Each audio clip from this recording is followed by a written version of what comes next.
What is going on, everybody? Welcome back to the channel. I just got back from a hunt, and if you're new to crossbows, you might be asking yourself, well, how do I let this string back down that way it's not fully cocked?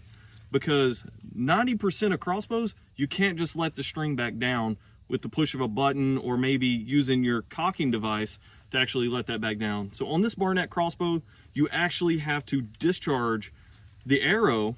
So never dry fire this thing, which dry fire means or without a bolt actually in the crossbow.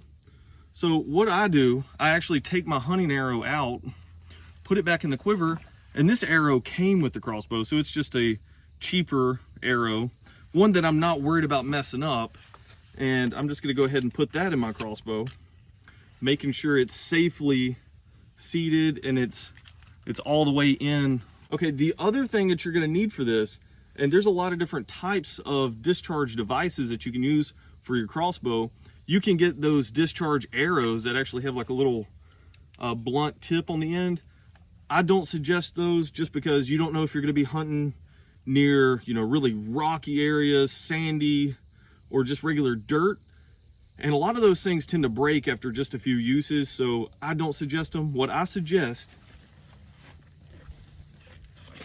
is a discharge bag. So this I picked up at Walmart for like 20 bucks.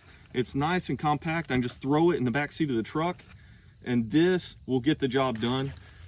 If you don't have one of these, you can use your regular archery target. That is gonna work just as good. Just make sure it is a crossbow approved target. Just because if you use a regular archery target, it's probably gonna go through it, and then it's gonna mess your arrows up or your bolts.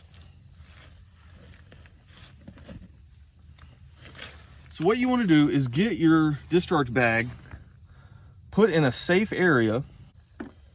You're gonna get your crossbow pointed at it. I'm gonna let the safety off. And there you go. And now the string is back down and we can safely transport this crossbow without the string fully cocked. And there you go. See, this $20 discharge bag held up perfectly to this crossbow. Look at that, it didn't even penetrate the bag. So this is gonna get the job done. You don't have to go out and spend a lot of money. Like I said, this is only 20 bucks. And if you don't have this, use your regular crossbow target. That's what I did for a long time, guys. All right, so I hope you learned something today. If you're a beginner getting into crossbow, this was how to discharge your crossbow. That way you can safely transport it again or store it. So if you like this kind of stuff and these tips and tricks, please hit that like button, subscribe to the channel, and guys, keep it blue collar, and until next time.